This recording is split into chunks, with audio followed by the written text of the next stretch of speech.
शिल्पांचल की हर छोटी बड़ी खबर कभी भी कहीं भी देखने के लिए हमारे पब्लिक टाइम्स न्यूज चैनल को यूट्यूब पर करें सब्सक्राइब।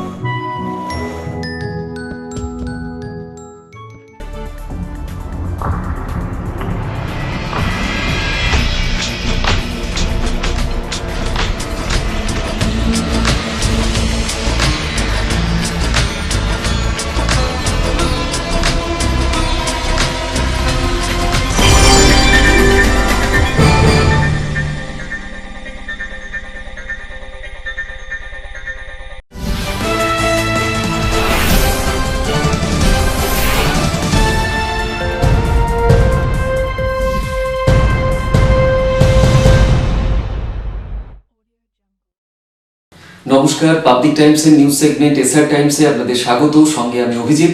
শুরুতেই হেডলাইন্স নিবেদন করছেন Damodar Industries Private Limited, choice of millions, রিস্তা জোকাভিনা টোটে।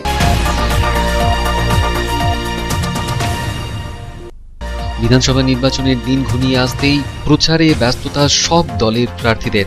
পশ্চিম বর্ধমান জেলার 9টি বিধানসভা আসনে প্রতিদিনই প্রচারে ব্যস্ত থাকছেন তৃণমূল, বিজেপি এবং সিপিএম এর মনোনীত প্রার্থীরা।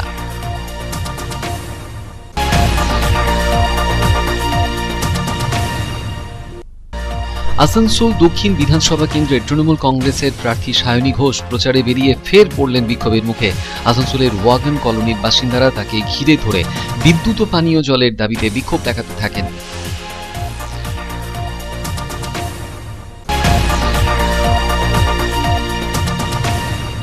রানীগঞ্জ বিধানসভা কেন্দ্রের অন্তর্গত অন্ডাল ব্লক এবং মদনপুর গ্রাম পঞ্চায়েতের অন্তর্গত হরিশপুর গ্রামের ধস প্রবণিত এলাকায় ভোট বয়কটের ডাক দিলেন গ্রামবাসীরা। পুনর্বাসনের দাবিতে গ্রামবাসীরা রাস্তায় অবরোধ করে বিক্ষোভ দেখান।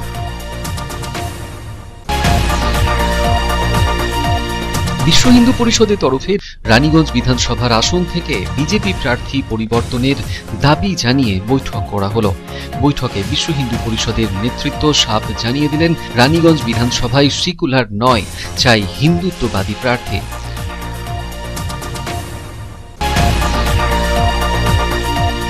আসানসোলের বার্নপুর স্থিত ভকত সিং মোড়ে বার্নপুর গুরুদুয়ারা প্রবন্ধক কমিটির তরফে শহীদ ভকত সিং, রাজগুরু এবং সুখদেবের শহীদ দিবস উদযাপন করা হলো।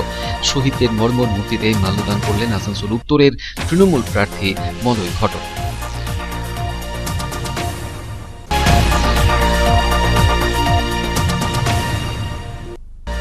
কেন্দ্রের আনা কৃষি আইনের বিরোধিতায় আসানসোলে কিষাণ মহাপঞ্চায়েত অনুষ্ঠিত হলো। হরিয়ানা এবং পাঞ্জাব থেকে আগত কৃষক ইউনিয়নের নেতারা সাফ ভাষায় বললেন, কৃষি আইন প্রত্যাহার না করা পর্যন্ত তাদের আন্দোলন চলবে।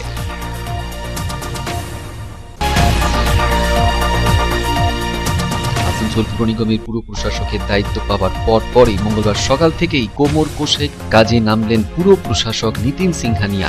আসানসোল শহরের সাফ সাফাই এবং স্যানিটাইজেশনের কাজে তদারকি করলেন তিনি।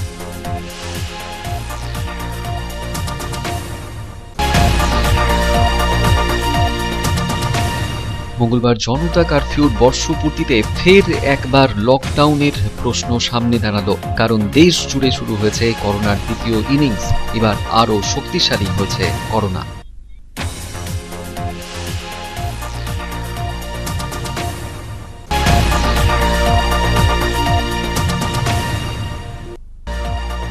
আসন্ন বিধানসভা নির্বাচনকে সামনে রেখে আসানসোলে মঙ্গলবার বিজেপির নির্বাচনী ইস্তাহার প্রকাশ করা হলো। আসানসোলের একটি প্রেক্ষাগৃহে করা হলো সাংবাদিক সম্মেলন।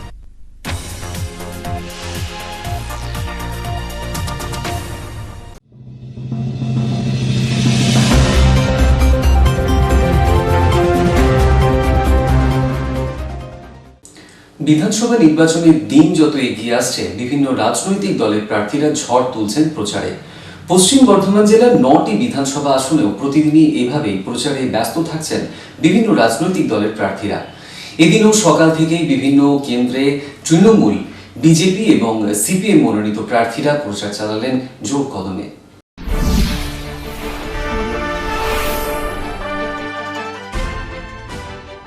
বিধানসভা ভোট যতই এগিয়ে আসছে, ততই প্রচারে ঝড় তুলছেন সব দলের প্রার্থীরা। আসানসোল উত্তরের বিজেপি প্রার্থী কৃষ্ণেন্দু মুখার্জির সমর্থনে সোমবার সন্ধ্যায় এমনটাই সভা করলেন পাণ্ডবেশ্বর বিধানসভার বিজেপি প্রার্থী জিতেন্দ্র তিওয়ারি। এলাকার একটি ভবনে দলের সমর্থনকারীদের নিয়ে সভা করেন জিতেন্দ্রবাবু। ছিলেন প্রার্থী কৃষ্ণেন্দু মুখার্জি নিজেও। এদিন প্রার্থীর সমর্থনে বক্তব্য রাখতে গিয়ে রাজ্যের শাসক দল তৃণমূলের নিন্দায় সরব হতে দেখা যায় জিতেন্দ্রবাবুকে। आप जानते हैं कुछ दिन पहले यहाँ के नॉर्थ के प्रत्याशी मलैदा चुनाव घोषणा होने से पहले 1 महीना तक आसनसोल का हर इलाके में जा जाकर नया नया काम का फीता काट रहे थे।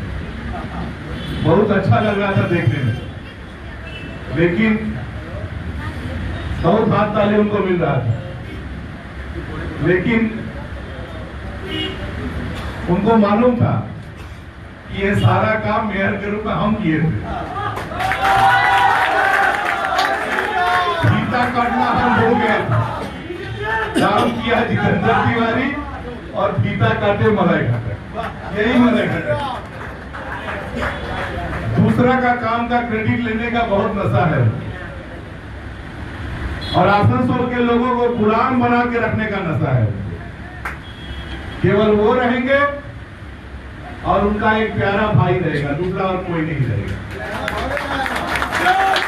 অন্যদিকে পাণ্ডবেশ্বর বিধানসভার বহুলা অঞ্চল মাস্টারপাড়া এলাকায় তৃণমূল কংগ্রেসের প্রার্থী নরেন্দ্রনাথ চক্রবর্তীর সমর্থনে এদিন প্রচার করেন দলের কর্মী সমর্থকরা। এলাকার বাড়ি বাড়ি ঘুরে এলাকাবাসীর জলের সমস্যা শোনেন। অতি দ্রুত সমস্যা মেটানোরও আশ্বাস দেন বহুলা পঞ্চায়েত বীর বাহাদুর সিং।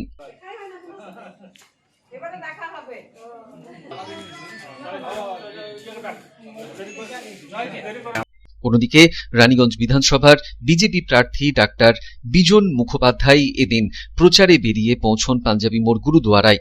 সেখানে শহীদ ভগৎ সিং এর শহীদ দিবস উপলক্ষে শ্রদ্ধা নিবেদন করেন। সঙ্গে ছিলেন দলের কর্মী সমর্থকরা।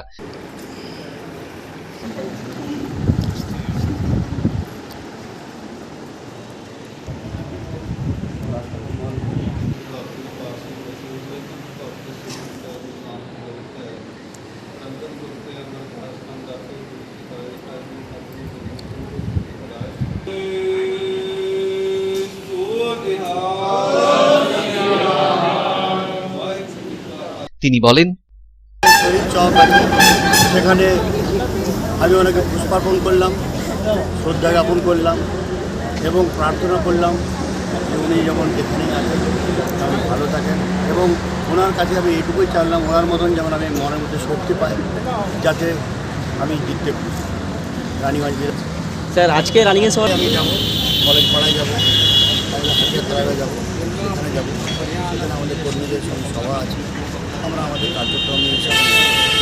অপরদিকে রানীগঞ্জ বিধানসভার সিপিআইএম প্রার্থী হেমন্ত প্রভাকরও এদিন দলের নেতা কর্মীদের নিয়ে নিজের বিধানসভা এলাকায় বাড়ি বাড়ি ঘুরে ভোট প্রচার করেন।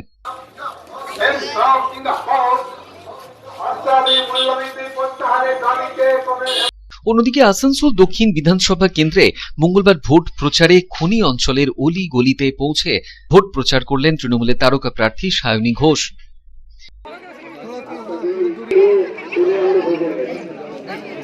প্রচারের মাঝেই এদিন তিনি ইসিএলের সাতগ্রাম এরিয়ার নিমচার কলিয়ারিতে পৌঁছে ভূগর্ভ খনি পরিদর্শনও করেন, কথা বলেন খনি কর্মীদের সঙ্গেও। অন্যদিকে দুর্গাপুর 13 নম্বর ওয়ার্ড এলাকায় দুর্গাপুর পশ্চিম বিধানসভার প্রার্থী বিশ্বনাথ পারিয়াল এদিন পায়ে পায়ে প্রচার চালান। নিজের দলের কর্মী সমর্থকদের নিয়ে এলাকার বাড়ি বাড়ি ঘোরেন তিনি।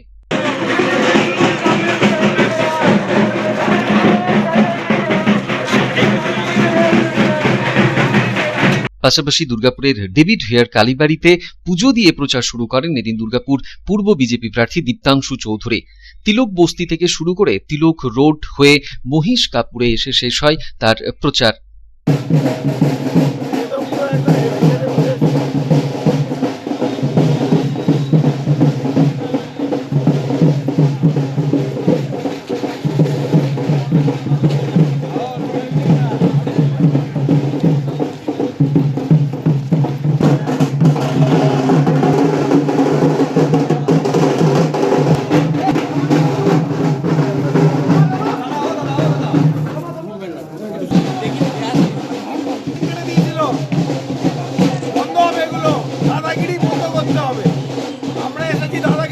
এখানে জলের লাইন কেটেছিল তো মা আপনাদের এই দাদাগিরি কত করে দিতে হবে ঠিক আছে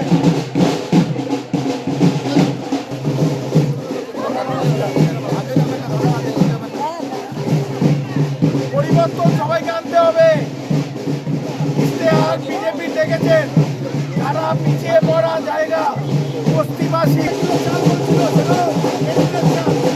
বলেছে সব মিলিয়ে বলা যেতেই পারে পশ্চিম বর্ধমান জেলার সবকটি বিধানসভা এলাকায় সব দলের প্রার্থীরাই প্রচার চালাচ্ছেন জোর কদমে। Public times. आसनसोल दक्षिण विधानसभा क्षेत्र की तृणमूल कांग्रेस प्रत्याशी शाइनी घोष को चुनाव प्रचार के दौरान फिर करना पड़ा विरोध का सामना।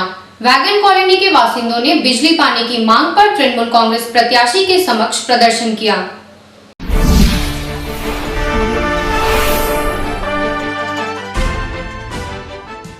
आसनसोल दक्षिण विधानसभा क्षेत्र की तृणमूल कांग्रेस प्रत्याशी शाइनी घोष मंगलवार को वैगन कॉलोनी इलाके में चुनाव प्रचार के लिए पहुंची, जहां उन्हें स्थानीय लोगों के विरोध का सामना करना पड़ा। दरअसल बिजली पानी की मांग पर स्थानीय लोगों ने प्रदर्शन किया। जैसे ही तृणमूल कांग्रेस प्रत्याशी उस इलाके में प्रचार के लिए पहुंची, तो पहले से ही बड़ी संख्या में स्थानीय लोग अपनी मांगों से संबंधित बैनर पोस्टर हाथों में लेकर खड़े थे। तृणमूल कांग्रेस प्रत्याशी शाइनी घोष को देखकर स्थानीय लोग अपनी मांगों को लेकर प्रदर्शन करने लगे। इस प्रदर्शन में बड़ी संख्या में पुरुष महिलाओं के साथ बच्चे भी शामिल हुए थे और वे अपने हाथों में तख्तियां लिए हुए थे। इलाके के लोगों ने बिजली पानी की मांग पूरी नहीं होने पर वोट का बहिष्कार करने की भी चेतावनी दी है। चुनाव प्रचार पर निकली शाइनी घोष ने प्रदर्शन कर रहे लोगों को देखकर दौड़ लगा दी और वे दौड़ते हुए लोगों के बीच पहुंची, जहां उन्होंने स्थानीय लोगों के बीच पहुंचकर उनकी समस्याएं सुनी। लोगों में इस बात को लेकर नाराजगी देखी गई। वैगन कॉलोनी में अब तक उन्हें बिजली पानी जैसी समस्याओं का सामना करना पड़ रहा है। साथ ही बिजली पानी जैसी समस्याओं के समाधान का आश्वासन दिया।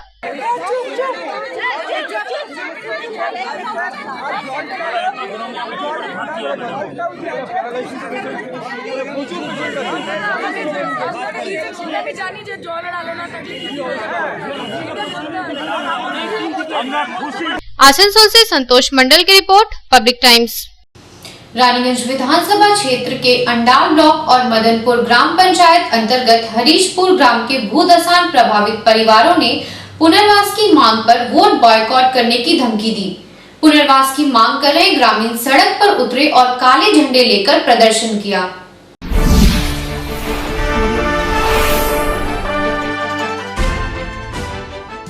रानीगंज विधानसभा क्षेत्र के अंडाल ब्लॉक और मदनपुर ग्राम पंचायत अंतर्गत हरीशपुर के भूदसान प्रभावित परिवार पुनर्वास की मांग पर एक बार फिर आंदोलन पर उतर गए हैं। मंगलवार को प्रभावित परिवारों ने सड़क पर उतरकर प्रदर्शन किया। प्रदर्शन कर रहे लोग हाथों में काले झंडे लिए हुए थे और पुनर्वास की मांग कर रहे थे। विधानसभा का चुनाव सिर पर है और चुनाव से ठीक पहले प्रभावित परिवारों ने पुनर्वास नहीं होने पर वोट बॉयकॉट करने की धमकी दी है। जाहिर है कि जिस प्रकार से ग्रामवासी चुनाव से ठीक पहले पुनर्वास की मांग पर आंदोलन पर उतरे हैं, उसे लेकर राजनीतिक दलों की परेशानी बढ़ सकती है।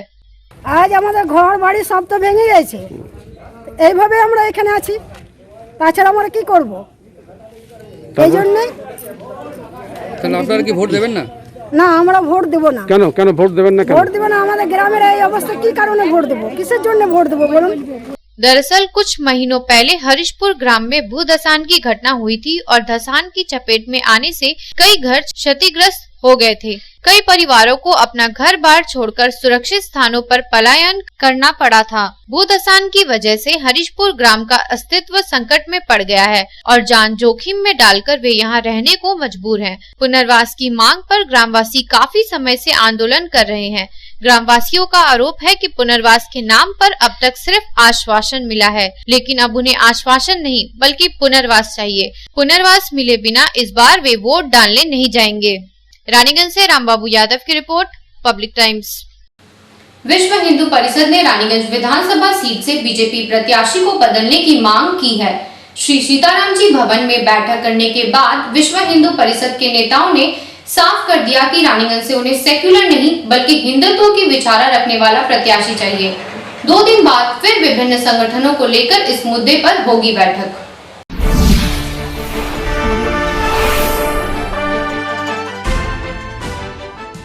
रानीगंज विधानसभा सीट से हिंदुत्व की विचारधारा रखने वाले व्यक्ति को प्रत्याशी बनाए जाने की मांग पर विश्व हिंदू परिषद समेत अन्य हिंदुत्ववादी संगठन मुखर हुए हैं। रविवार की शाम श्री सीताराम जी भवन में विशेष बैठक बुलाई गई। इस बैठक में विश्व हिंदू परिषद के साथ ही ABVP और भारतीय मजदूर संघ समेत अन्य संगठनों के प्रतिनिधि शामिल हुए। यहाँ बता देना जरूरी है कि रानीगंज विधानसभा सीट से बीजेपी ने डॉक्टर बीजन कुमार मुखर्जी को अपना उम्मीदवार बनाया है। बैठक के पश्चात पत्रकारों से बातचीत करते हुए विश्व हिंदू परिषद के नेता मनोज सराफ ने कहा कि उनकी मांग है कि रानीगंज से हिंदुत्व की विचारधारा रखने वाले व्यक्ति को चुनावी मैदान में उतारा जाए। हमें सेक्युलर की छवि रखने वाला प्रत्याशी नहीं चाहिए। अपना अलग प्रत्याशी खड़ा किए जाने के सवाल पर मनोज सराफ ने कहा कि अभी हम लोगों ने अपना प्रत्याशी चुनाव मैदान में उतारने पर कोई निर्णय नहीं लिया है। यह फैसला हम लोगों ने उच्च नेतृत्व पर छोड़ दिया है। अगर उच्च नेतृत्व रानीगंज से अपना प्रत्याशी नहीं बदलता है तो 2 दिनों बाद फिर से बैठक बुलाई जाएगी और सभी लोग मिलकर इस बारे में सामूहिक निर्णय लेंगे। बीजेपी प्रत्याशी डॉक्टर बीजन कुमार मुखर्जी के बारे में पूछे जाने पर विश्व हिंदू परिषद के नेता मनोज सराफ ने कहा कि एक व्यक्ति और डॉक्टर के तौर पर वह डॉक्टर बीजन कुमार मुखर्जी का सम्मान करते हैं, लेकिन लोगों के बीच उनकी छवि सेक्युलर है। इसलिए हमें हिंदुत्ववादी विचारधारा पर चलने वाला प्रत्याशी चाहिए। हम उच्च नेतृत्व को यह बताना चाहते हैं कि अगर ऐसे प्रत्याशी के चुनाव जीतने की गुंजाइश कम है तो उसे चुनाव मैदान में उतारने का क्या फायदा है। ऐसे किसी प्रत्याशी को चुनाव मैदान में उतारा जाए जिससे कि तृणमूल कांग्रेस और CPM को फायदा न हो। उन्होंने अविलंब प्रत्याशी बदले जाने की मांग करते हुए कहा कि हमारे लगभग 1500 कार्यकर्ता जमीनी स्तर पर कार्य करते हैं, लेकिन जब से प्रत्याशी की घोषणा हुई है तब से सभी कार्यकर्ताओं ने अपने कदम पीछे खींच लिए हैं। हमारा नेतृत्व समझे ये बात कि ये उम्मीदवार जब जीत ही नहीं सकता है तो इसको लड़ा के क्या फायदा। जब इसके खड़ा होने से TMC जीत सकता है या CPM जीत सकता है तो ऐसा उम्मीदवार को मतलब ऐसा स्थिति में चाहते हैं नहीं, उसका हम लोग विरोध नहीं कर रहे हैं, क्योंकि उसका विरोध हम लोग एकदम नहीं कर रहे हैं। हम लोग उम्मीदवार परिवर्तन चाहते हैं, बस हमारा मेन मुद्दा एक ही है। हाँ, हम लोग उम्मीदवार परिवर्तन चाहते हैं। हम लोग का ये अपील है, कारण है उसका, हमारा 1500 लड़का ग्राउंड लेवल में काम करता है और अभी नहीं, ऑलरेडी हम लोग 1 महीना से हमारा लड़का ग्राउंड लेवल में काम कर रहा है। अभी 1 हफ्ता से बंद कर दिया, 1 हफ्ता से बंद कर दिया, जब से ये अनाउंस हुआ तब से बंद कर दिया। हाँ, बंद कर दिया, वरना 1 महीना से हमारा लड़का काम कर। ये भूमिका हमारी 2 दिन बाद बनेगी। 2 दिन बाद फिर हम लोग मीटिंग बुलाएंगे और मीटिंग में अगर हमारा सारा हिंदू समाज जो निर्णय लेगा उसी को हम लोग मानेंगे और वही लागू होगा। उसके बाद हमारा कोई रोक टोक नहीं, किसी से कोई मतलब नहीं। हम लोग, हमारा समाज जो हिंदू समाज जो बोलेगा वही होगा। रानीगंज से संजय भंडारी की रिपोर्ट, पब्लिक टाइम्स। খবরে এখন একটু বিরতির পর ফিরে আসছি আবার খবরে, সঙ্গে থাকুন।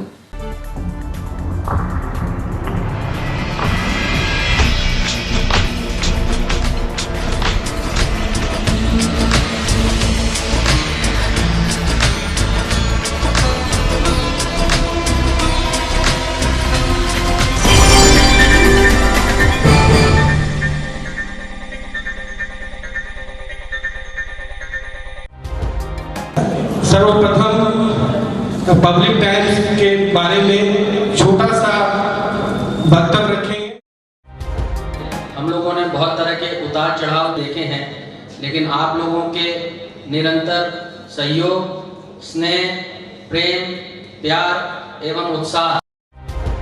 पब्लिक टाइम्स যে সংস্থা আমাকে যে এখানে এনেছে তার জন্য আমি ওনাদেরকে ধন্যবাদ জ্ঞাপন করছি এবং ওনাদের সমস্ত যে কর্ম সেটা বৈভব আকার ধারণ করুক আমি স্বামী বিবেকানন্দের কাছ থেকে প্রার্থনা করছি। न्यूज के जो मापदंड होते हैं उस पर खरा उतरते हुए इसी तरह आप काम करते रहे, क्योंकि वर्तमान समय में चाहे वो प्रिंट मीडिया हो चाहे इलेक्ट्रॉनिक मीडिया हो, इंडिपेंडेंटली काम करना बहुत कठिन हो गया है। आधुनिक काल के बाद पोस्ट मॉडर्न, जिसमें स्वार्थ और इंडिविजुअलिज्म व्यक्ति प्रमुख हो गया है, समाज, परिवार, राज्य और राष्ट्र कहीं पीछे जा रहा है। ऐसे समय में पब्लिक टाइम्स के द्वारा समाज सेवी का सम्मान करना निश्चित रूप से अभिनंदनीय है। রানীগঞ্জের যে সংস্কৃতি, রানীগঞ্জের যে কালচার, ঐতিহ্য,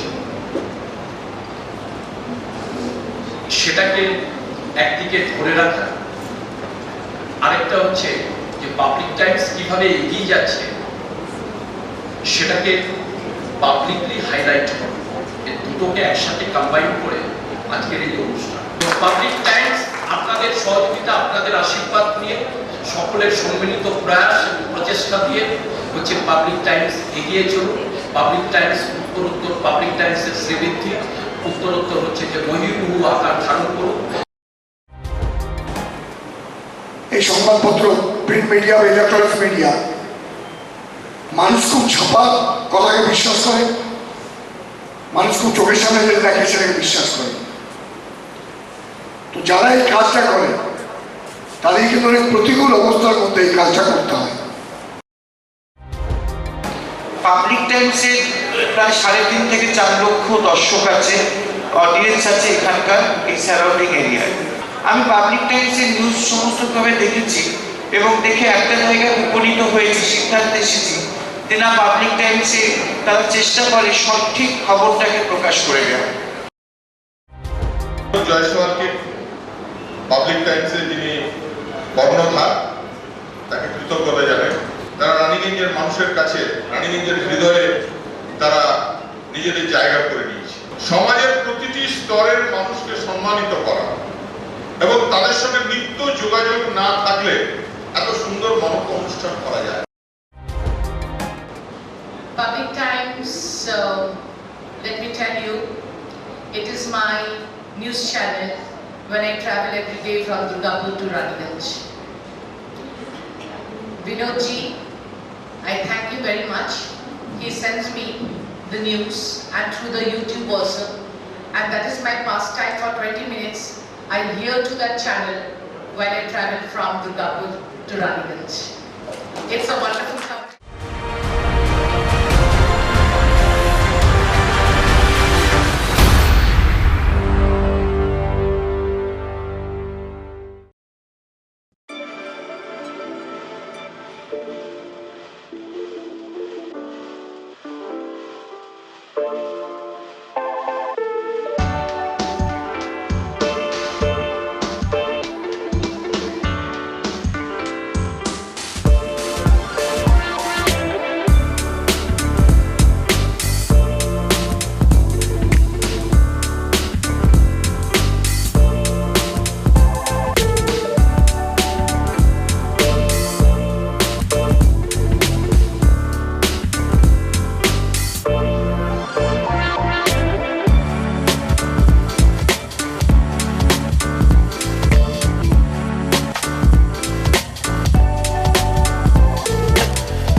কার চয়েস দেখো, কখন Mahishasur.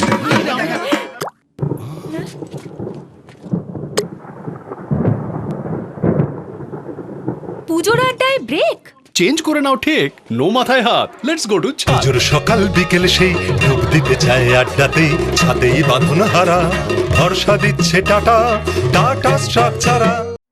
Raniganj Lions JDMC DAV Public School issuing of admission form for the academic session 2021-2022 for classes LKG to 8 shall commence from 9th November 2020 through online rljdmcdavps.raniganj.org. Interested parents may approach the school office for detailed information. Contact number 0341 448605, 8 AM to 3 PM all working day. Mobile number 7585995956, 9051624545, 7501626622. 8 AM to 2 PM all. AG Church School Raniganj is a branch school of AG Church School Asansol, affiliated to the Council of ISC Examination New Delhi. Registration forms are available for all classes from nursery to class 8 from 9 AM to 12 noon from Monday to Friday. Please visit the school office with the birth certificate for all classes. Progressively, the school will be upgraded to class 12. Our school is co-ed with ICSE syllabus and equipped with trained faculty, smart board, computer lab, library and playground. Our address is Ramkumar Khaitan Building, Midnipur Road, Girjapara, Raniganj. You can call on 0341244004. Our mobile number is 8768958880. You can email us at agcsraniganj16@gmail.com. Raniganj AG church school Asansol AG church school की शाखा है जो ICSE परिषद नई दिल्ली से संबद्ध है। सभी कक्षाओं के प्रवेश के लिए रजिस्ट्रेशन फॉर्म सुबह 9 बजे से 12 बजे तक सोमवार से शुक्रवार तक स्कूल ऑफिस में उपलब्ध है। कृपया बर्थ सर्टिफिकेट के साथ स्कूल ऑफिस में संपर्क करें।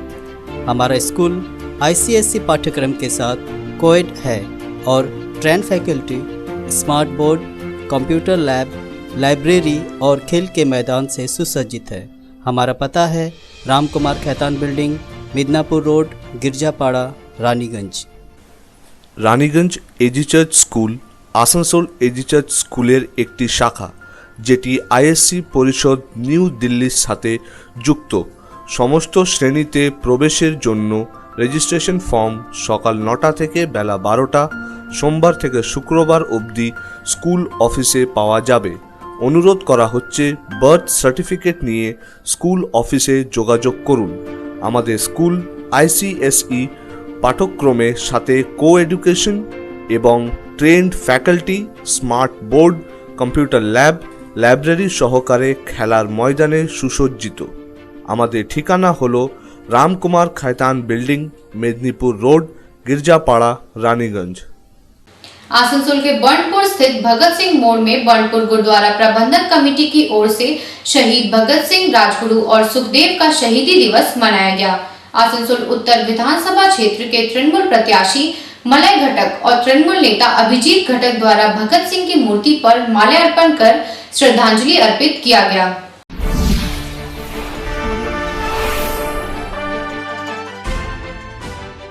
मंगलवार को आसनसोल के बर्नपुर स्थित भगत सिंह मोड़ में बर्नपुर गुरुद्वारा प्रबंधक कमेटी की ओर से शहीद भगत सिंह, राजगुरु और सुखदेव की याद में शहीदी दिवस का पालन किया गया।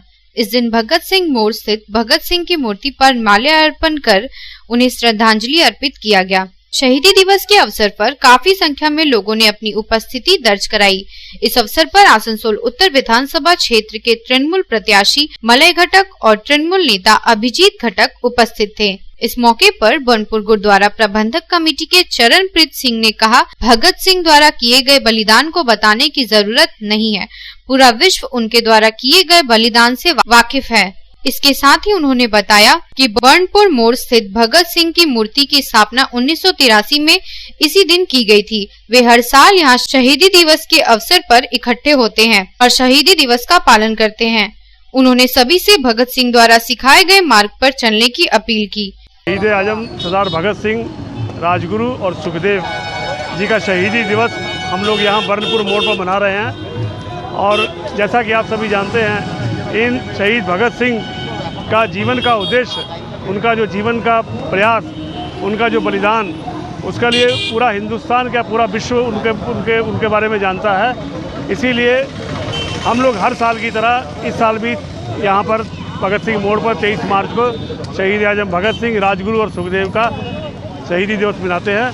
ये मूर्ति 1983 में नौजवान पंजाबी सभा की तरफ से लगाई गई थी अपने खर्चे पर।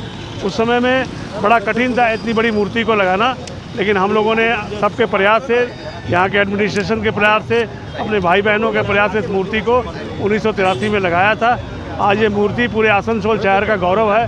आसनसोल शहर की शान है, आसनसोल शहर का मान सम्मान है, हमें इन पर गर्व है और हम चाहते हैं कि हम सभी मिल करके भगत सिंह के आदर्शों का अनुसरण करें, उनके बताए हुए रास्ते पर चलें और देश को अच्छे रास्ते पर ले चलें, यही कहना है।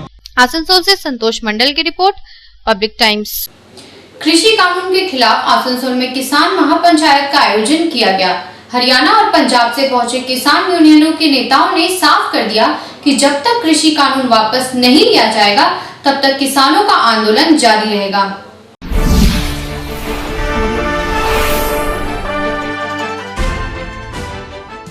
केंद्र की बीजेपी सरकार द्वारा लाए गए कृषि कानूनों के खिलाफ किसान यूनियनों द्वारा देश भर में किसान महापंचायत की जा रही है। इसी के तहत मंगलवार को आसनसोल के बर्नपुर गुरुद्वारा प्रबंधक कमेटी के तरफ से पश्चिम बंगाल किसान महापंचायत का आयोजन किया गया। इस महापंचायत में हरियाणा एवं पंजाब से भी किसान यूनियनों के नेता शामिल हुए। महापंचायत में पहुंचे लोगों से कृषि कानूनों का विरोध करने और राज्य में होने वाले विधानसभा चुनाव में बीजेपी को वोट नहीं देने की अपील की गई। इससे पहले भी आसनसोल नंदीग्राम समेत राज्य के कुछ जगहों पर किसान महापंचायत का आयोजन किया जा चुका है। दरअसल जिन राज्यों में विधानसभा के चुनाव हो रहे हैं, किसान यूनियनों के नेता लगातार उन राज्यों का दौरा कर रहे हैं। हरियाणा से आए भारतीय किसान यूनियन और संयुक्त किसान मोर्चा के नेता कहा कि इस तरह की किसान महापंचायत देश भर में हो रही है। पश्चिम बंगाल में विधानसभा चुनाव होने हैं और यहाँ भी हम लोग कई जगहों पर किसान महापंचायत कर रहे हैं। उन्होंने कहा कि यह लड़ाई सिर्फ किसानों की नहीं बल्कि देश को बचाने की है। हर हाल में कृषि कानूनों को वापस लेना होगा। तो आज हम पश्चिम बंगाल में आए हैं, आसनसोल में हैं और यहाँ पे एक किसान महापंचायत है और चुनाव है। यहाँ पे हम लोगों को अनुरोध करने आए हैं कि जो देश को बचाने के लिए देश में बड़ा आंदोलन चल रहा है, इसको किसान आंदोलन भी कह सकते हैं, वैसे जन आंदोलन है। मैटर केवल किसानों का नहीं है, मैटर खाने वालों का भी है, क्योंकि जो काले कानून बनाए हैं इनसे पूरे देश का भोजन चंद लोगों के गोदामों में कैद होगा और जब चंद लोगों की मुट्ठी में सारे देश का भोजन होगा तो फिर उसमें काला बाजारी होगी और भूखमरी बढ़ेगी। आज हमारा देश भूखमरी में करोड़ों लोगों की मौतें हो रही हैं और हमारे देश में गरीबी बेहद जो स्तर है वो नीचे चला गया है। तो ऐसे हालात के अंदर पूरा एग्रो बिजनेस कारपोरेट के हवाले कर दिया गया है और कारपोरेट वाले कभी देवता नहीं होते, कभी इनमें इंसानियत नहीं होती। तो पूरा देश भूखा मरेगा और उसको बचाने के लिए ये आंदोलन चल रहा है। आसनसोल से संतोष मंडल की रिपोर्ट, पब्लिक टाइम्स।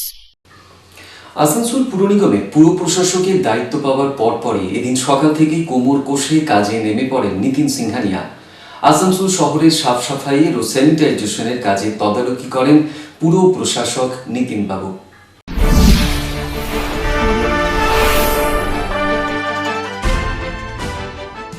সোমবারই আসানসোল পুর নিগমের পুর প্রশাসকের দায়িত্ব পেয়েছেন নিতিন সিংহানিয়া। দায়িত্ব পাওয়ার পরপরই এদিন অর্থাৎ মঙ্গলবার 7 সকালেই কোমর কষে নেমে পড়েন তিনি কাজে। মঙ্গলবার সকালেই তিনি রাস্তায় নেমে রীতিমতো পুর নিগমের বিভিন্ন কাজের পরিদর্শন করেন তদারকি। তার সঙ্গে ছিল আসানসোল কর্পোরেশনের স্যানিটাইজার বিভাগের টিম। এদিন তিনি আসানসোলের গার্লস কলেজ এলাকা থেকে শুরু করে বার্নপুর রোড পর্যন্ত সাফ সাফাইয়ের কাজের পরিদর্শন করেন। পথ চলতি প্রবীণ মানুষদের মুখে শোনেন তাদের নানান সমস্যার কথাও। সাথেই গ্রীষ্মে জল সমস্যা মেটাতে পাম্প হাউসেরও পরিদর্শন করেন নিতিনবাবু। এই পরিদর্শনে তার সঙ্গে ছিলেন পুর নিগম ও পুলিশ প্রশাসনের আধিকারিকেরা। পুর কমিশনার নিতিন সিংহানিয়া বলেন, सफाई की पूरी टीम है जो हम देख रहे हैं, जगह जगह विजिट कर रहे हैं, कैसा काम चल रहा है, रिव्यू कर रहे हैं और कोशिश कर रहे हैं कि और ज़्यादा साफ़ सफाई हो।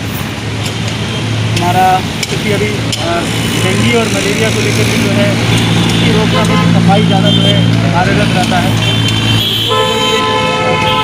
सेंट्रल से भी हम जो एक स्पेशल ड्राइव दे रहे हैं और जिस तरह से फरवरी महीने में हमारा ड्राइव हुआ था तो ये ड्राइव तो रेगुलर चलता रहता है।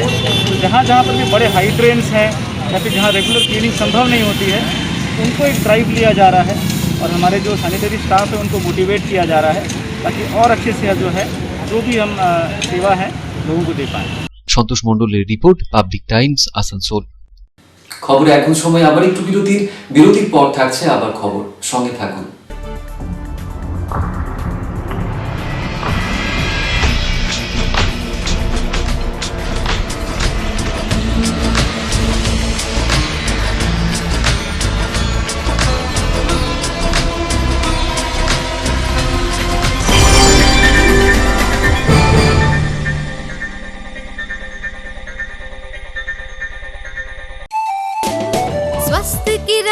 और अधिक पौष्टि एग्रो फ्रेश आटा की रोटी खुशी परिवार हरदम ताजा टेस्ट आटा की जगत में एग्रो फ्रेश बेस्ट संपूर्ण मात्रा में कार्बोहाइड्रेट, प्रोटीन, विटामिन, मिनरल से भरपूर एग्रो फ्रेश आटा मॉडर्न साइंटिफिक टेक्नोलॉजी से बना हेल्दी एग्रो फ्रेश आटा। रोटी चपाटी पूरी पराठा एग्रो फ्रेश आटा স্বাস্থ্যোজ্জ্বল দেহে সঠিক পুষ্টি এগ্রো ফ্রেশ আটা রুটি এগ্রো ফ্রেশ আটা। अगर आपके पास भी है किसी कार्यक्रम, दुर्घटना अथवा समस्याओं से संबंधित ताज़ा तरीन खबर जो आप करना चाहते हैं पब्लिक टाइम्स के साथ साझा, तो हमें व्हाट्सएप पर भेजे वीडियो। हमारा व्हाट्सएप नंबर है 9332040391 9332185842। शिल्पांचल की हर छोटी बड़ी खबर कभी भी कहीं भी देखने के लिए हमारे पब्लिक टाइम्स न्यूज चैनल को यूट्यूब पर करें सब्सक्राइब।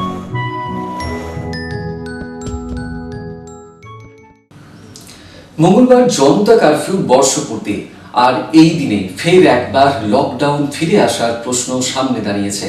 কারণ দেশ জুড়ে শুরু হয়েছে করোনার দ্বিতীয় ইনিংস। এবার করোনা আরও শক্তিশালী হবে বলে জানাচ্ছেন বিশেষজ্ঞরা।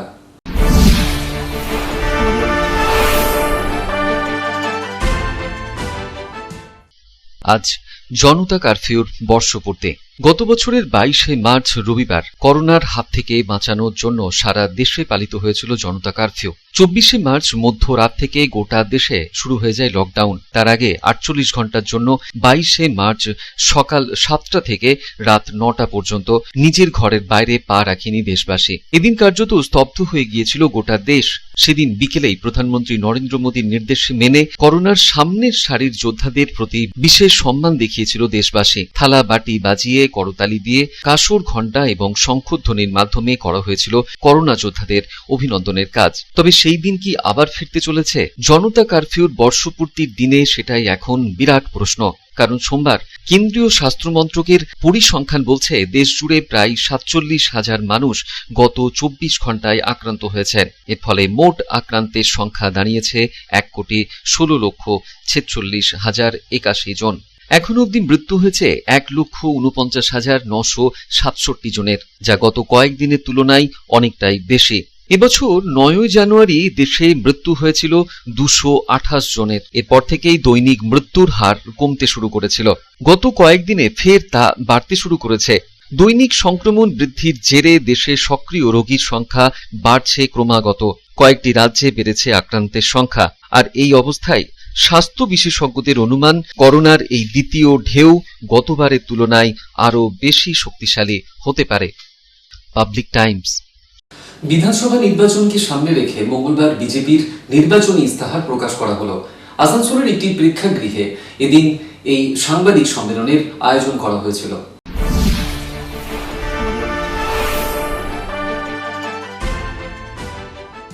আসানসোলে একটি বেসরকারি প্রেক্ষাগৃহে মঙ্গলবার বিজেপির সমস্ত উচ্চ নেতৃত্ব একত্রিত হয়ে এক সাংবাদিক সম্মেলনে সামিল হয়েছিলেন। কেন্দ্র সরকারের প্রকাশিত ইস্তাহার সাংবাদিক সম্মেলনের মাধ্যমে এদিন প্রকাশ করা হয়। ইস্তাহারে লেখা হয়েছে, বিজেপি যদি পশ্চিমবঙ্গ সরকার তৈরি করে তাহলে কি উপহার দেবে সাধারণ মানুষকে তার খতিয়ান লেখা রয়েছে এই ইস্তাহারে।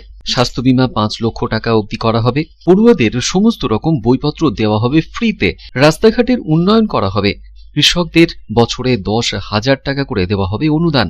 যে সমস্ত বিজেপি কর্মীরা মিথ্যা কেসে জেল হেফাজতে বাস করছেন এখনো, তাদের ছাড়ানো হবে সবচেয়ে আগে। যে সমস্ত বিজেপি কর্মীরা তৃণমূলের হাতে খুন হয়েছিলেন তাদের পরিবার পিছু 25 লক্ষ টাকা করে দেওয়া হবে অনুদান। এদিন এই সাংবাদিক সম্মেলনে উপস্থিত ছিলেন বিজেপি নেতা শিবরাম বর্মন, আসানসোল উত্তরের বিজেপি প্রার্থী কৃষ্ণেন্দু মুখার্জি, পাণ্ডবেশ্বর বিধানসভার বিজেপি প্রার্থী জিতেন্দ্র তিওয়ারি, বিজেপি প্রার্থী তাপস রায়, এছাড়াও ছিলেন অন্যান্য উচ্চ নেতৃত্ব।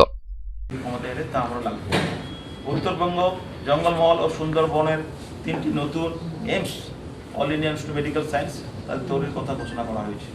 10,000 কোটি টাকা কাদম্বিনী গাঙ্গুলি স্বাস্থ্য পরিকাঠামো তহবিলের জন্য দান করা হবে। 2025 সালের মধ্যে মেডিকেল ও নার্সিং কলেজে আসন সংখ্যা দ্বিগুণ করা হবে। আশা কর্মীদের মাসিক সাম্মানিক 6,000 টাকা করে দেওয়ার কথা ঘোষণা করা হয়েছে। সাংস্কৃতিক ব্যাপার, বিশ্বের প্রতিভাকে সম্মান জানানোর জন্য নোবেল প্রাইজ ও ও অস্কারের অনুরূপে টেবল প্রাইজ এবং সত্যজিৎ রায় অ্যাওয়ার্ড ঘোষণা করার কথা বলা হয়েছে। বাংলাকে ভারতের সাংস্কৃতিক রাজধানী হিসাবে গড়ে তুলতে 11,000 কোটি টাকার সোনার বাংলা তহবিল গঠন করার কথা বলা হয়েছে। রাজ্য জুড়ে নির্ভয়ে ও বিনা বাধায় সরস্বতী ও দুর্গাপূজা উদযাপনের জন্য যা যা করা দরকার সমস্ত কাজ করা হবে তার কথাও ঘোষণা করা হয়েছে। বাংলাকে রাষ্ট্রপুঞ্জের অন্যতম সরকারি ভাষা হিসাবে স্বীকৃতি দেওয়ার জন্য কেন্দ্র সরকারকে সহযোগিতার কথা বলা হয়েছে। পুরোহিত কল্যাণে বোর্ড প্রতিষ্ঠা ও পুরোহিতদের প্রতি মাসে 3,000 সাম্মানিক প্রদানের কথা বলা হয়েছে। Public Times. খবর শেষ করার আগে এখন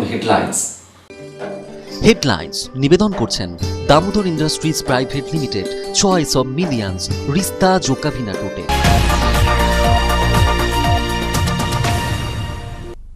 বিধানসভা নির্বাচনের দিন ঘনিয়ে আসতেই প্রচারে ব্যস্ততা সব দলের প্রার্থীদের।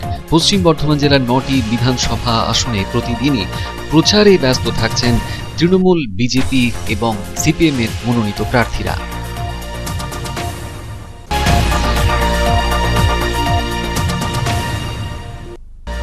আসানসোল দক্ষিণ বিধানসভা কেন্দ্রের তৃণমূল কংগ্রেসের প্রার্থী সায়নী ঘোষ প্রচারে বেরিয়ে ফের পড়লেন বিক্ষোভের মুখে।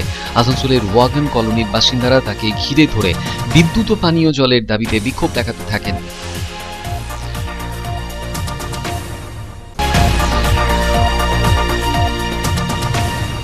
রানীগঞ্জ বিধানসভা কেন্দ্রের অন্তর্গত অন্ডাল ব্লক এবং মদনপুর গ্রাম পঞ্চায়েতের অন্তর্গত হরিশপুর গ্রামের ধস প্রবণিত এলাকায় ভোট বয়কটের ডাক দিলেন গ্রামবাসীরা।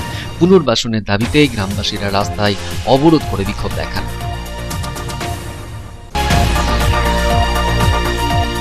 বিশ্ব হিন্দু পরিষদের তরফে রানীগঞ্জ বিধানসভার আসন থেকে বিজেপি প্রার্থী পরিবর্তনের দাবি জানিয়ে বৈঠক করা হলো। বৈঠকে বিশ্ব হিন্দু পরিষদের নেতৃত্ব সাফ জানিয়ে দিলেন, রানীগঞ্জ বিধানসভায় সেকুলার নয়, চাই হিন্দুত্ববাদী প্রার্থী।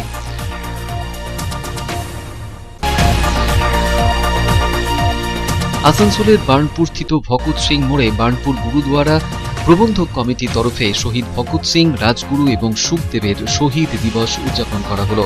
শহীদদের মর্মর মূর্তিতে মাল্যদান করলেন আসানসোল উত্তরের তৃণমূল প্রার্থী মলয় ঘটক।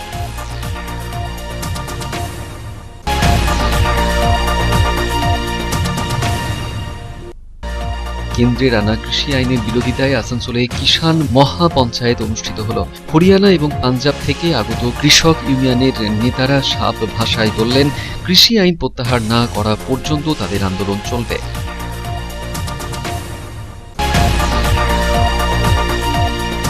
আসানসোল পুর নিগমের পুর প্রশাসকের দায়িত্ব পাওয়ার পরপরই মঙ্গলবার সকাল থেকেই কোমর কষে কাজে নামলেন পুর প্রশাসক নিতিন সিংহানিয়া। আসানসোল শহরের সাফ সাফাই এবং স্যানিটাইজেশনের কাজে তদারকি করলেন তিনি।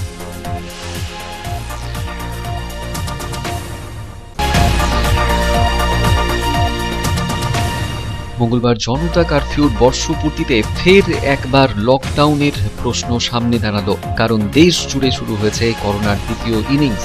এবার আরও শক্তিশালী হয়েছে করোনা।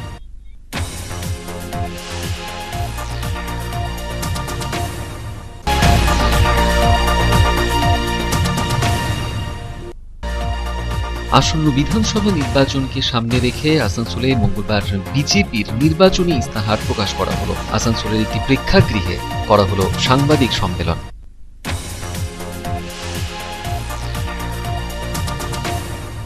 এখনকার মতন এই পর্যন্তই। দেখছেন public Times, your voice hour mission. নমস্কার।